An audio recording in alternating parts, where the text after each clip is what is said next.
Powered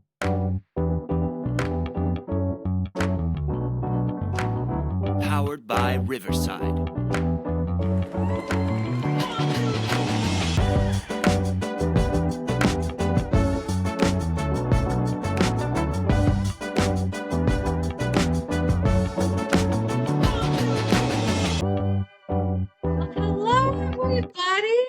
Hello out there. Do you know what I like? Theater. And I am always is Bree, your host, and as always, my favorite theater companion is Glenn. Hello. Nice to see you all out there. Yes, I can see you. I know, don't do that. Don't do that. So anyway, as we kind of teased in the last episode, this should be called, you know what I like? Opera. Because we went to go see an opera. Yeah. It's a form of theater. Yes, and I'm a big opera person. I grew up listening to opera. My grandfather was a big fan of Beethoven, so I got really into that very at a young age. I would watch great performances on PBS when I was really little. And then when I was in high school, I got to be part of the Pittsburgh Opera Young Apprenticeship Program. And when I got to UVA in grad school, I did Opera Viva, where I played Atalanta and Xerxes, which was super duper fun. We got to perform in one of the historic pavilion gardens. Because a lot of people don't know, like, I think if you hear Xerxes, you're just like, yeah, that's that guy from 300. But it's literally a whole opera about Xerxes, this big king, and he's in love with the tree. That's like the most famous aria from the whole piece. It's like, my lovely tree. So, you know, I have such a fondness and a passion for the art form. And I think I went into this being like, and Glenn, of course, you know everything about opera. And I think you're like, this is my second or third one. Yeah, this was only the second opera I've ever been to. Previously, the only other opera I had seen was Carmen, produced in Johnson City, Tennessee, by with the cooperation of the ETSU Opera Department. I have never been in opera before, although I did voice training in high school, and that included several arias, but I've never actually been on stage in an opera. And beyond that one time with Carmen, and listening to a lot of Madame Butterfly while I was designing a set for M. Butterfly, my experience with opera has been I read cover to cover Opera for Dummies. So I know a lot of fun trivia about opera, but I didn't have much direct experience with it. Yeah, so when I learned that, I was like, well, don't worry. We're seeing the Barber of Seville, which is like very famous by Bugs Bunny and Looney Tunes. So you'll be really familiar with everything. And yeah, we ended up having a fantastic time. Like, me as an opera lover, like, I'll be honest, like, the curtain started to rise and the overture was playing, and I like had tears in my eyes because I've always dreamed of this. Just being with somebody who I really love. I mean, if you have missed a few podcasts, we're married. So, I mean, like, being able to go see these things together, like, you know, it's not just like we're really good friends. We've married each other. So, like, being able to have someone that I love see something I love, it was just very touching for me. And we had a great time, and it was a wonderful, I think, opera experience. And in fact, when they asked me for my opinion, like, what do you want to see next year? You know, blah, blah, blah. I was like, yeah, I mean, anything that we could see together would be great. Probably more comedies would be great. But, you know, we had a great time. We'd love to go back and see more next year. Yeah, absolutely. And I mean, from my perspective as a second time opera viewer, I absolutely loved it. I had a blast. Of course, the company was a big part of that. But the show itself was wonderful, and I had a great time at it. And I would be eager to see any opera again. I was going to tell you, you could see a little moment in my brain where I was like, yes, the opera company was good. Oh, me. Yes, Oh, you are the me. company I was talking about. Yes. But the company was fantastic. So let me give you all the history behind what we saw. So this was put on by the Charlottesville Opera. They are local to Charlottesville. It was on July 19th, it was a matinee at 2 p.m. at the Paramount Theater in downtown Charlottesville. This is kind of behind Live Art, so we parked at the same place. Cost, which you'll maybe be surprised to know, there is a big range, and we'll kind of get into why there's a range in a little bit, but it was $65 for two adults. Parking was around $5. Yeah, around about, I would say 5 to 9, somewhere in there. Yeah, so $5 to $10 for parking. And we were in the blacktop, but there's also the Water Street garage, or there was some other garages on the opposite side of the mall, but we tended to park next to Live Arts because we already did that. We knew what that cost, so that was not a problem. And the show was The Barber of Seville. And I have a little blurb about Charlottesville Opera. And I know a little bit about Charlottesville Opera because they were looking for people to help with fundraising. And so I got to interview with them. And I was Oh, not selected to help them with that, but I kind of got a little bit of a historical reason of why they're looking for additional help in the upcoming season. So all this was the right. 49th season, but they're going into their 50th season, which if you know anything about numbers, that's a big anniversary Mm-hmm. season. So they have been providing opera, light opera, and operettas to the Charlottesville community. This also marks the resurgence of next year. They're bringing back the Ashlawn Highland Opera program, which we talked about in our last episode. We went out to Barber's Vineyards. Ashlawn is also another really historical site. And I'm going to be a really bad American. Think it's Madison's home? Madison or Oh, Monroe? I was like, I don't know. I was like, somebody, you can correct me in the comments. I was like, it's one of our presidents who lived in Charlottesville. I know it's not Thomas Jefferson. right. I He want to had the say Monticello thing. I think it's Madison, but I don't. I'm sorry. I'm sorry, all of my U.S. history AP teachers. I've done you wrong. But at Ashland Highland, they will do an outdoor opera.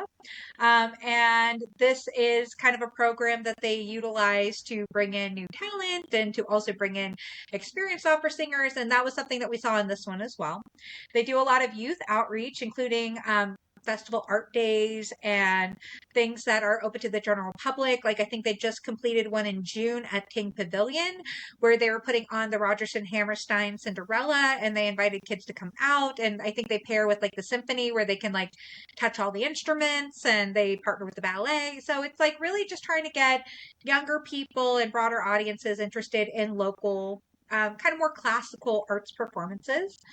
Um, and is and this is where I said, it is my understanding that professional singers are brought in from across the country into their emerging artist programs and that they hire both professionals, involve these emerging artist programs in their leads, and then there's also local opportunities available as like supernumeraries, which are usually what in musicals are called the chorus, but supernumeraries are usually a lot broader. They could be dancers, actors, singers.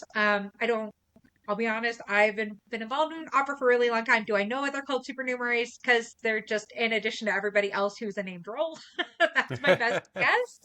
But I did a lot of supernumerary roles when I was in the Young Artist program, and then you get to like work on opera or arias and all that other type of stuff later.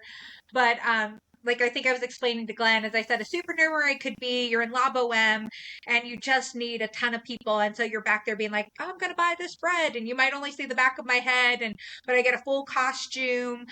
You might be mic'd if you're singing some chorus pieces, but in general, you're there to make the opera look lush and glorious. And I was in a version of the Magic Flute where I got to basically be like a sheep farmer, and I had a stuffed little sheep, and so I feel like supernumerary is just you are extra. You are on Yeah. stage. You are making the world come alive.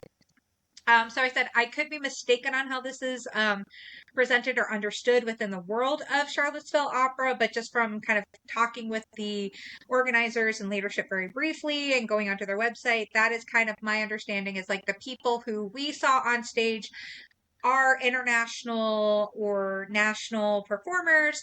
And then there's also an interdisbursement of local performers or people who are learning opera. So it's like a nice healthy mix so that there can be people who are newer that then step into leader roles, or there are lead opera singers that can come do this for the summer and then go back. Kind of very similar to how the Virginia Theater Festival was ran, where they bring in artists from all over the place and then they intermix with the kids and the local artists and stuff like that. So I think that there definitely is this attitude for a few of these organizations that we've been seeing is if you are a local talent and you can't fly up to New York or go out to DC or LA or Chicago or whatever, there are these summer opportunities where you can have this additional experience of being involved with a show with professionals and networking and developing your own talents and hopefully then going out when you can, or maybe you'll just always do this because you have another job. Like, I mean, I feel like it is fairly open for a lot of local talent to get involved. It's just not only local talent. All right. All good information.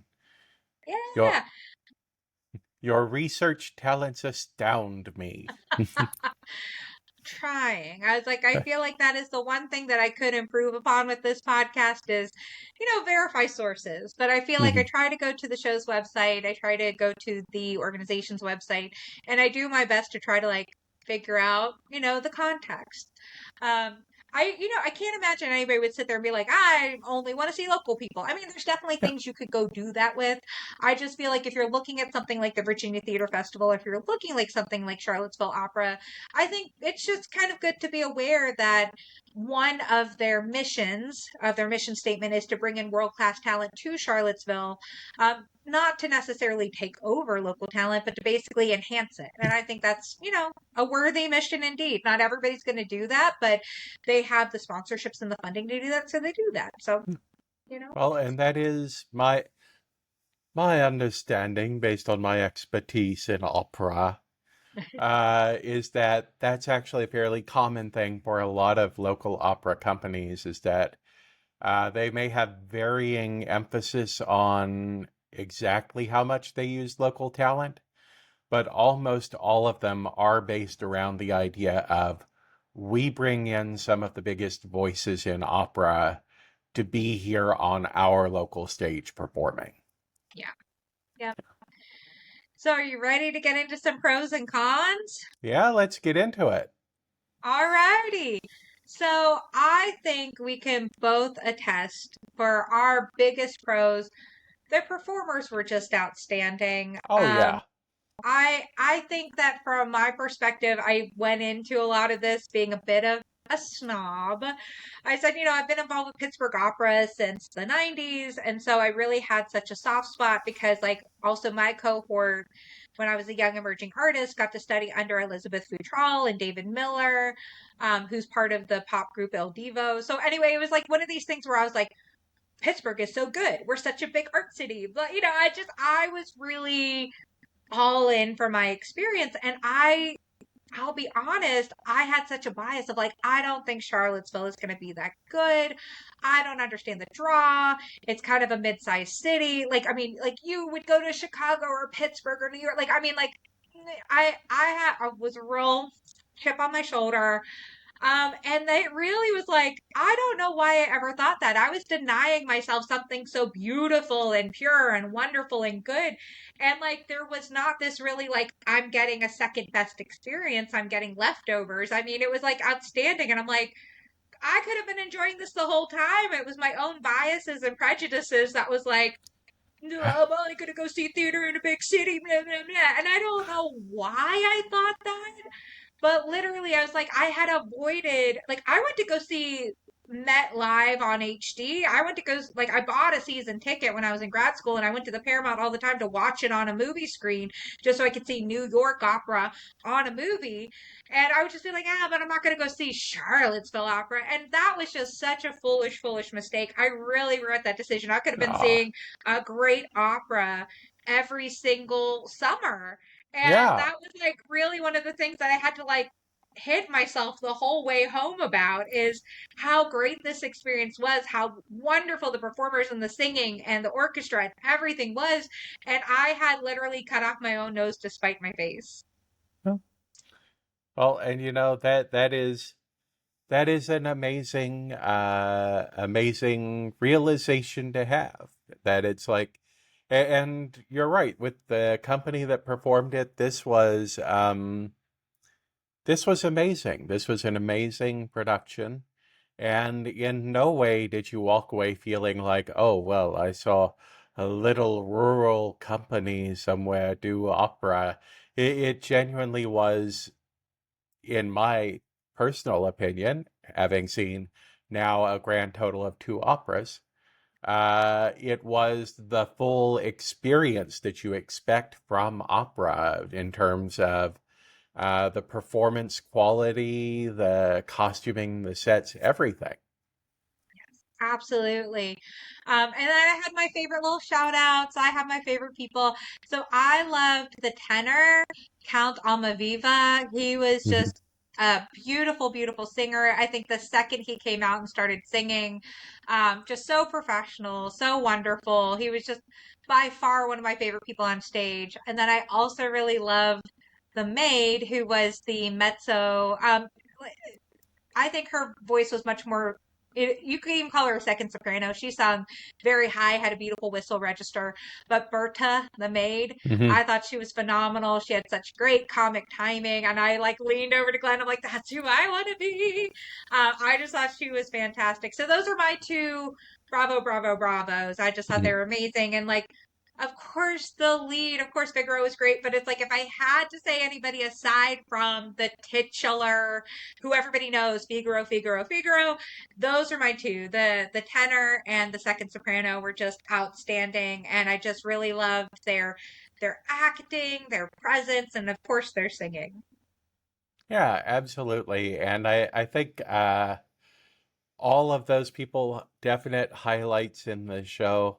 I've got to point out the music instructor, one of, not the big bad of the show, but one of the sort of like secondary villains of the show, kind of. Just and for reasons that I'll talk about when I get into like my pros and everything. But just I loved his performance, and he really brought the show together for me. Yeah, he's the base. He's So the if you are base. looking at like different kind of like archetypes, Yeah, he's the base. So the base. yes. And like also I would say like, I didn't like really follow Charlottesville Opera online. Like I knew this from a different thing. I've talked a lot about like I'll see ads on Instagram and then we'll go, but this like I knew from already and I knew I wanted to go see it. But what I thought was really charming, and I didn't have this as a pro, I'm kind of just adding this in spontaneously, is they have a really slick social media team. Like Hmm. they had really clever things. All of the singers had their own social media. I think I sent you a clip of the chorus doing a online meme challenge or something that was really cute. Yeah. So I would say I was really, really impressed by that. I just only found out about it too late because we actually saw the very last show. We saw the Hmm. closing show where they made their like future um season announcement. They did all this stuff. And so it was one of these things where it's like, oh man, like we almost missed it. We almost missed the Yeah. whole thing. And I'm glad we caught it, but it was still one of these things that we came very late to the game in it. Hmm. Okay, do All you have a right. pro? Yeah, I'll give a pro, which is, as you were saying earlier when you took me to see this show, you were like, well, don't worry, it's the Barber of Seville. It's very, very famous, very, and I think that there is something about both in the production and in the selection of the show, that the accessibility to someone who is relatively new to opera was phenomenal, because it's a very funny show. They had super titles, so as people were singing, the English translation was being shown up over their heads. Um, and as Bree mentioned earlier, a lot of this show winds up in Warner Brothers in Bugs Bunny, especially in the Chuck Jones era of the comics of the cartoons.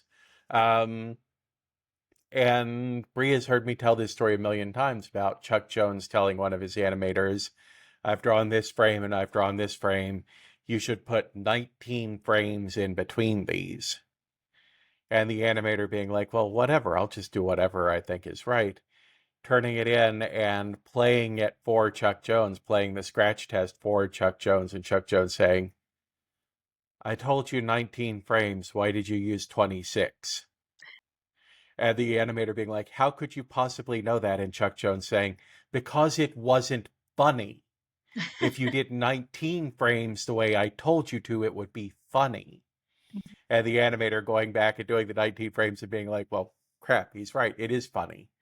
And just, I've always been enamored of that story. And then watching this show, like I said, with the music teacher character in particular, the basso, he really made that connection for me, because there was a moment where I was looking at him on stage and he had this big smile on his face and large, wide eyes. And I was like, I've seen this before. Who does he look like? And then I realized he looked like the villain in so many of the Bugs Bunny cartoons from the Chuck Jones era. It was almost the exact same degree of like exaggeration in the face and everything. And then from that moment forward, I was watching it. I'm like, I see where the sense of timing comes from. I see where the cleanness in the humor comes from, because this was such an amazing show to watch and be like, oh, that's how that joke gets sold. That's how that joke gets performed. And even, of course, about 90% of it would go over your head without the translation if you didn't know the language. But even without the translation, a lot of the physical moments, I think, still would have played very funny for the audience. Yeah, I think this is why, like, I get frustrated in the times I'm able to perform, because I feel like another very Italian, like, I mean, opera's very Mm. Italian now, is like there's so much clowning and, commedia and stuff like that. So I feel like there's been a few shows that I've done recently where I'm like, I just want to be a clown. I just want to be physical. And I think like a really good example is like, we haven't gotten into how good the chorus was, the supernumeraries were, but they're at the very beginning of the show, and they're supposed to be this gang of musicians that they just rounded up, and they're supposed to play this love song for the count because he wants to woo this lady.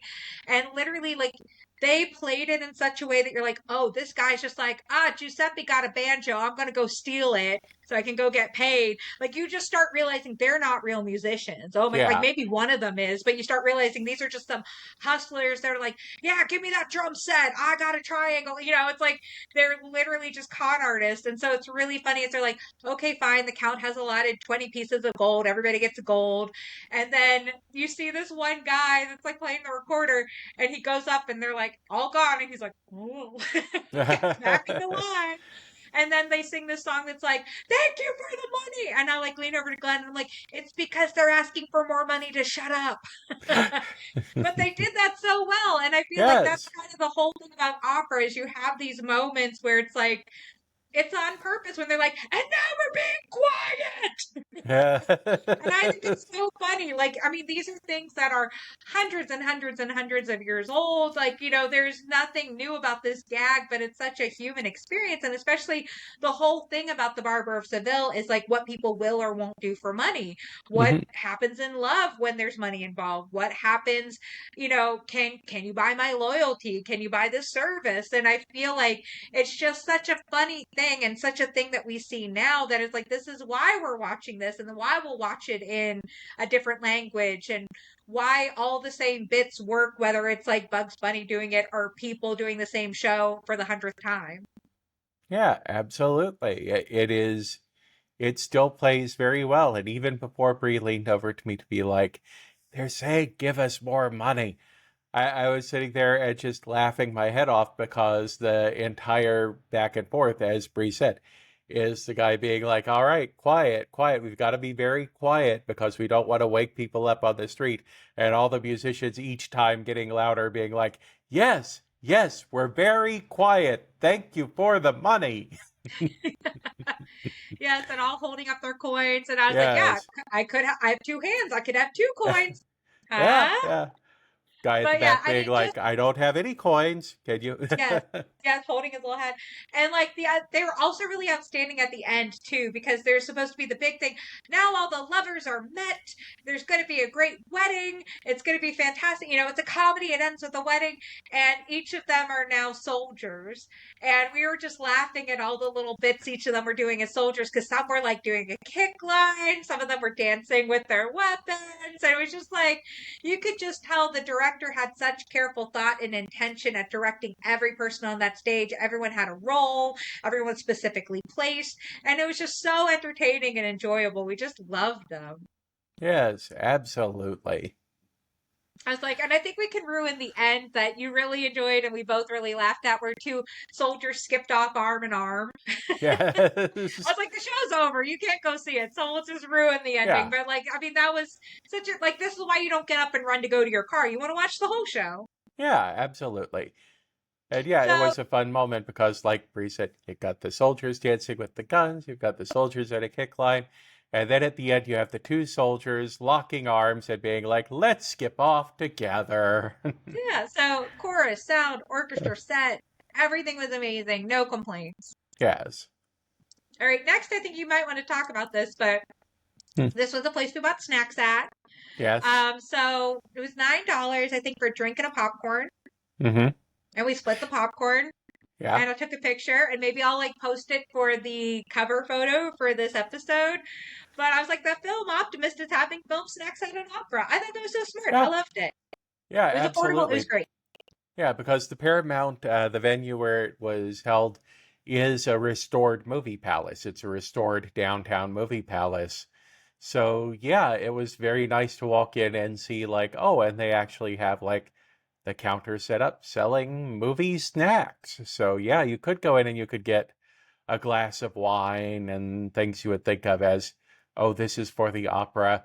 But you could also go in like I did and be like, yeah, I'll take popcorn and a Pepsi.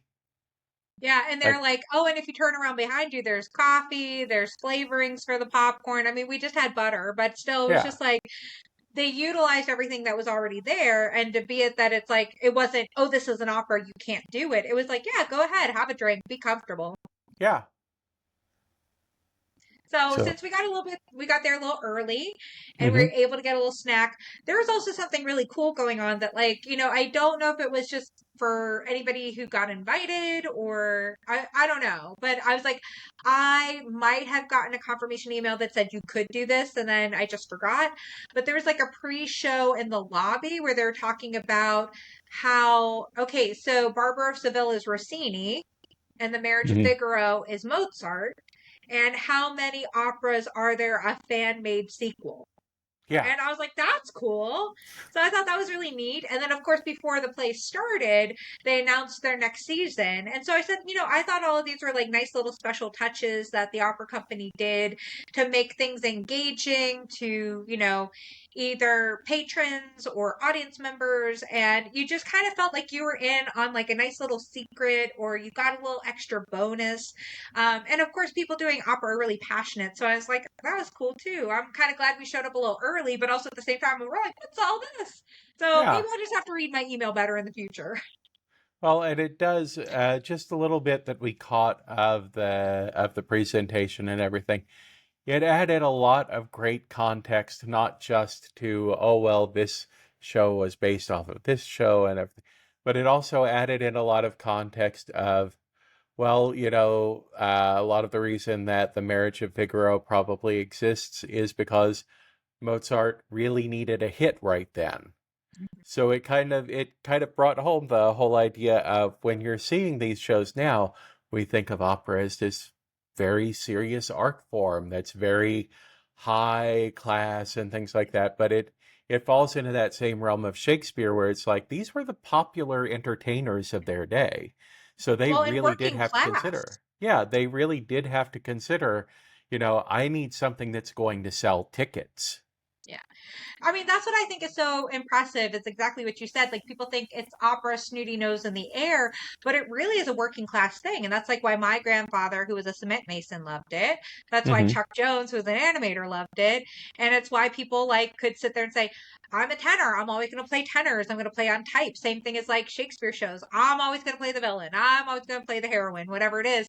And it's because it's like almost as if you would see the modern equivalent, and even the modern equivalent is having a hard time right now, but people who live in Hollywood, and a lot of people say, oh, Hollywood, coastal elite, everybody has money, blah, blah, blah. But you don't think about television writers and Yeah. multi-generational television writers, or I know that in your grad school experience you had a guy that like he was the guy who would come in for a bit player or background player, stuff like that. And a lot Hmm. of people can have these wonderful careers where it's like, I know my type, I know my audience, and I'm just going to kind of keep playing to that. I'm going to give the people what they want, and I'm going to work. Yeah, absolutely. And it really does help to place it that it's sort of like, I feel like the comparison of Shakespeare and, oh, Shakespeare was actually writing for blue collar audiences and everything. That's something that people are familiar with now.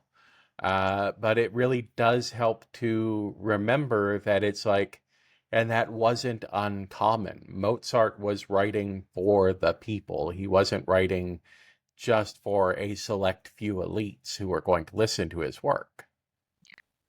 Yeah. So anyway, this was very, very perfect, I think, in the whole spirit of everything.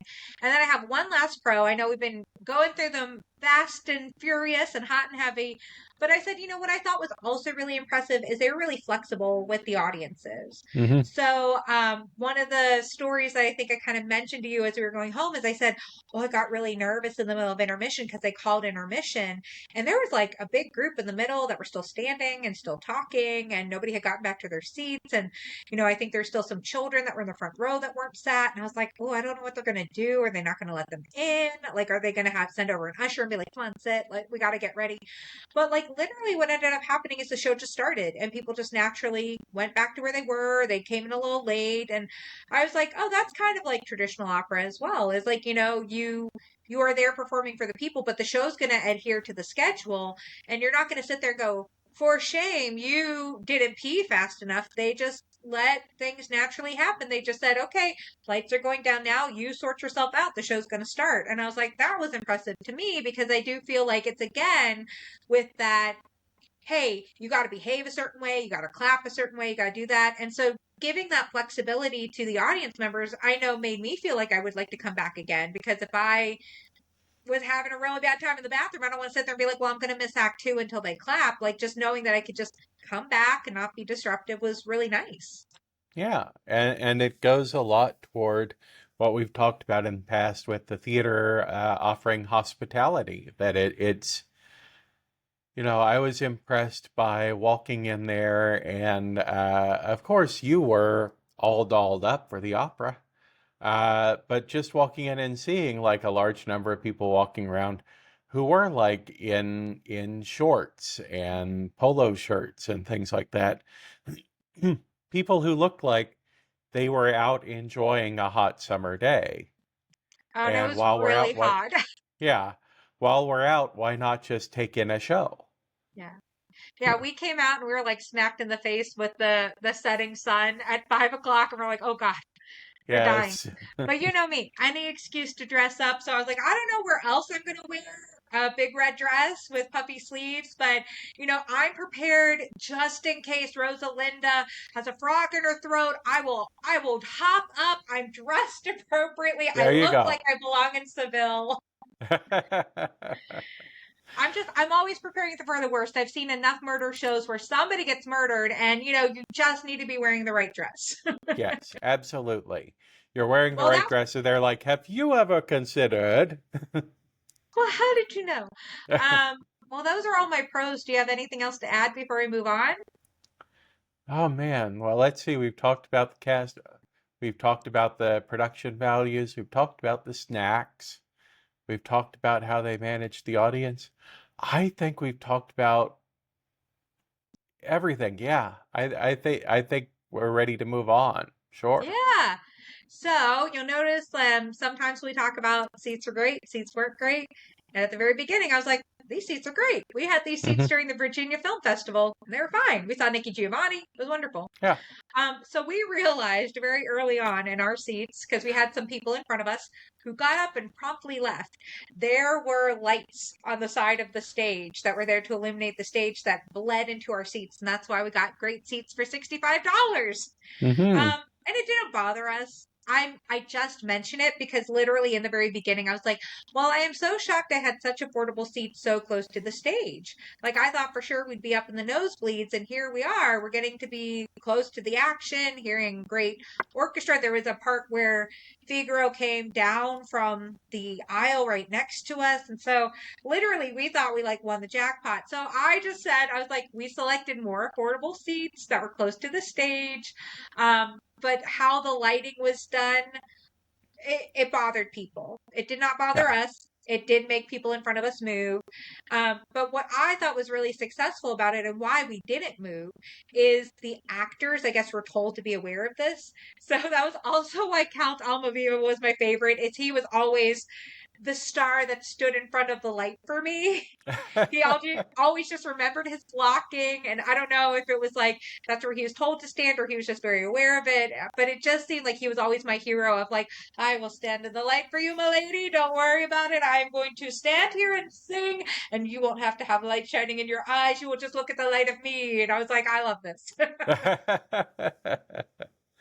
It's like someone I actually volunteered to block out the sun for you. Of course. Yes, true hero tenor. But it was just one of these Yes. moments where it's like, I think the directors and the actors were aware, and they did seem to mitigate that with the blocking.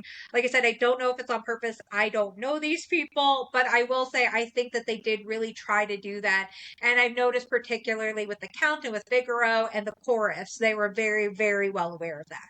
Hmm. So that was my one Yeah. negative, was the lighting. And then everything else, as I said, I don't have much else to say that was negative. We had an amazing time. We'll definitely go again. Um, the weather was miserable when we left. I wish I could have watched another opera instead of going into the sun.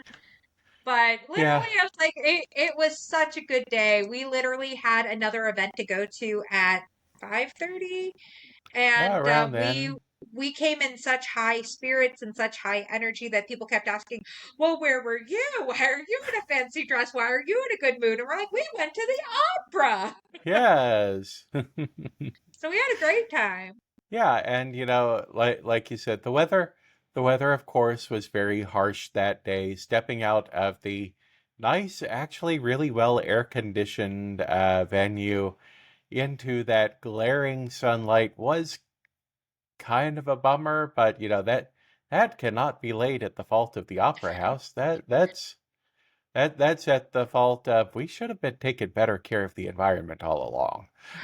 Well, and we carried in an umbrella, but it's like, with my skirt, I held onto the umbrella and the programs. And, I mean, it's just Hmm. like there's plenty of space in the seats to do that, even if somebody was next to me. That was Yeah. fine. The people who were in front of us before they left, used the little stairs to the backstage as organizing their food before they sat down with it. So I feel like overall, it was just really, really positive. It was not what I was expecting at all. Like I said, I wish I would have given things a chance earlier. I had been missing out on this wonderful experience the whole time. So yeah, no, I mean, like I literally we filled out the survey to say we're definitely coming back. Here's what we'd like to see, and I think we're really excited that if they do another comedy, I think we definitely would jump at the chance no matter what it is. I figured probably, I know that you wouldn't mind seeing a tragedy, but it's just, they end sad. They're really heavy. So Yeah. I feel like it would maybe depend on, if it's a really famous one like La Boheme or whatever, maybe we'll go. But at the same time, I was like, I think if they always do a comedy, I think we are there. I think it's easy to get to. I think it's really affordable. Um, I mean, there's nothing bad to say about it. It's like literally the worst thing to say about it is I misunderstood what it was. And I kept saying, no, we're not going to go see that fake opera. We're going to go see real opera next time we're in New York. And that's on me. I will go to everything that Charlottesville Opera does. Well, and that is good to hear. You have a local favorite now. Yes, yes. And I Yeah, was like, I now need to follow all those opera singers on Instagram because they are hilarious. yes. But yeah, this might be a very short episode. We normally go for a lot longer so that we can cover most people's lunch hours. You can hear us gab about theater, but it's really hard when there is somebody that does so many things right and Yeah. not too many things wrong. And I think like if I had to toss in maybe another negative that didn't end up being a negative was I think there was this really cool moment with the set and I said the set was fantastic, but I didn't tell you why the set was fantastic. Is it opens up like a storybook, so it's almost like you're playing with Barbies or Polly Pocket or Sylvanians or something. Like it's like a Hmm. dollhouse. But there was a moment where I think before we knew the set opened, they were both like, "Oh no, the set's falling down." Yes, it was one of the pieces that hinged open. I think it was someone came out and shut the door, shut the Yeah, front slam door. the door. And when they slammed the door, the top of the wall just came forward off of the set. And everybody was like, oh no, what's about to happen?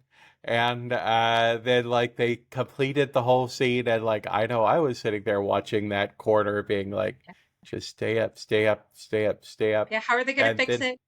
and then they came out and they opened up the set, and I was like, "Oh, it was supposed to do that all along. Got you And we now. all Okay, applauded. We were all yes." excited. But yeah, I was like, and I mean, I guess the other thing that I thought was a positive, I didn't go too much into it because I wanted to like save some time here at the end, was the male servant that didn't really have a song. Like, I mean, he sung as part of the group numbers, but he was so funny. He was literally so Yes. funny. He had like a I talk a lot about in some of these shows, like, don't use actors when you need to be hiring stagehands. Like, there's Hmm. unions for a reason. Like, if it makes sense for the actors to move stuff, let them move it.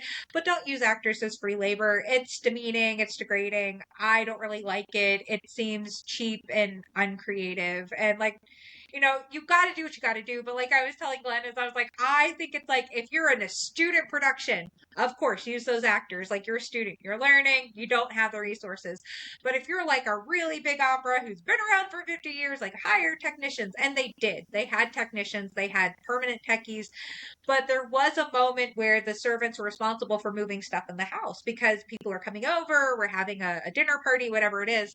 And so the male servant was responsible for this like privacy screen.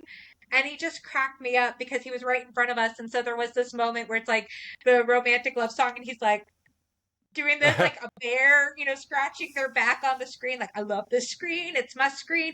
And so then it made a lot of sense where it's like, I carry her on, I carry her off. And it was very, very, very funny. I was like, he's Yes. just was not like a highlighted singer. So I was like, I don't think he had much else to do, but just it really enjoying his clowning, his characterization, and like his role in the piece.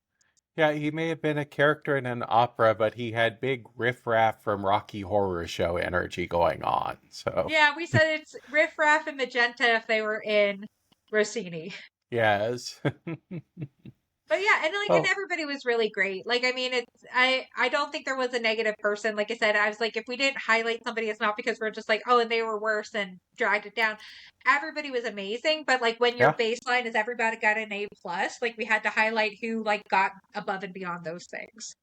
Yeah, absolutely. And it is, so in terms of ticket cost and the production value and everything like that, I think this is definitely one that we're saying this is a recommend. Yeah. Maybe, $65 for two adults. Like I said, yeah, even we were in a bad seat and it wasn't that bad. And I even think like, we've been to a lot of other places where it's like, I understand this is a small theater and selling concessions or merch is how they really make their money. That's kind of the tough reality of organizations nowadays. But like $9, I was just like, that and we both split the popcorn. It's not that we're yeah, sitting there eating for satiating or whatever, but yeah. as a little snack and to feel refreshed and to munch while we enjoyed something, we're just like, I mean, it was overall just as equally affordable if we went to Alamo Draft House. Yeah, absolutely. The popcorn, and for the record, we split this popcorn. There was plenty for us to split, and it was what they considered Yeah. a small popcorn. So, I'd say the snacks were actually a really good value for that money. Yeah, I mean, I think we basically said like we could have afforded a large popcorn, but we didn't come there to eat. We came there to watch opera. So Yeah. being able to have like a large small, which I think looked like to be like a 24-ounce, 30-ounce drink, Yeah. something like that. And then I don't remember, wasn't it a bottle? It was Yeah, it like a was a 20-ounce bottled bottle. soda. Yeah. So I mean, like, in a lot of times we get little cans. And so I was like I said, for the pricing, I don't think everybody's going to do this all the time. Like they do it over the summer and then they have a lot of other options that are free for their educational things. But I feel like if I knew every summer I just had to pull together maybe $75 for a nice day out, I mean, I would do it, especially like on the day that we were out where it was half raining and half ungodly hot. It's kind of like the quintessential reason of why you go to the movies is to get out of all of that, to get out of the house, is to and I was just like, I don't know. I was like, this is the one thing that I think no matter what they do because of convenience and price, I'm always going to try to go. I'm probably not going to go if we're already on vacation or if we have really rough work things to do or there's a family emergency. But if it just happens to be like, hey, we haven't seen the opera this summer, I mean, I think it's a no brainer Yeah, for us. absolutely. All right then. So I guess we've covered all of the pros and All the what cons. yeah, what cons we had. So what are we doing now? Well, we got a few more shows to talk about. We Hmm. got a few things coming up, including my first solo show. Aw. Yep. So that's going to be next time. And we have a few more things of Shakespeare coming up. And we have another musical. So we got a Yeah. lot of things going on before the end of this experiment. I don't know if we told people officially because I think we started July 5th. Hmm. Well, going from July 5th to August 5th was a real challenge because I think August 5th was kind of in the middle of the week. So Yeah. we talked it amongst ourselves and we decided, well, we could either stop before August 5th or we could extend to the weekend past August 5th. And I think we made the decision that we are going to extend to Yeah. make it kind of a true month because also we started on a singular show at the end of a weekend. So I think it made more sense, even though we started on July 5th, we should really be following from that next weekend. Yeah. And so that seemed to be kind of the closest whole month of theater. So we are going to end on August 9th. Okay. And so that means that we are recording these on a weekend of July 25th and 26th. So we have two more weekends of shows to go see and produce these episodes for. So you'll at least have a few more weekends because I've been trying my very best at learning how to podcast, releasing 2 episodes every weekend. So you guys will probably see episodes into the fall, which means you'll probably miss seeing some of these shows, which we'll be really sad about. But hopefully, you will learn about the production companies, and if they are close to you, you will be seeing a lot of shows come up in September because that's usually when people's new season starts. So Yeah. we're kind of seeing everything at the tail end of the season or things that are only around for the summer. We did miss a ton of shows that happened in June, which we're really going to regret. And of course, like, we might be seeing them personally, but we're not going to be doing the type of personal challenge into September, October. So we're going to be missing a lot of shows as it kind of goes into the fall.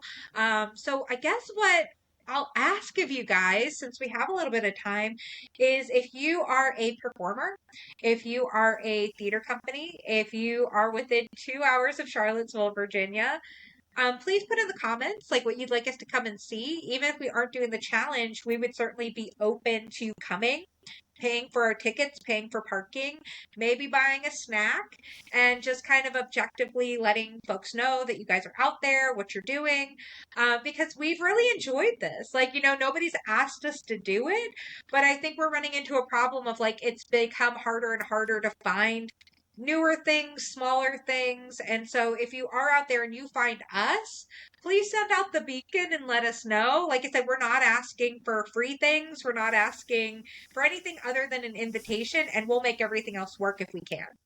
Yeah. All right. Well, Well, that's it. yeah. So that's been another episode of You know what I like? Theater. Theater. And we'll see you next time. Bye, guys. Bye. I was like, I need an outro song. Dun, dun, Yes. dun, dun, dun, dun.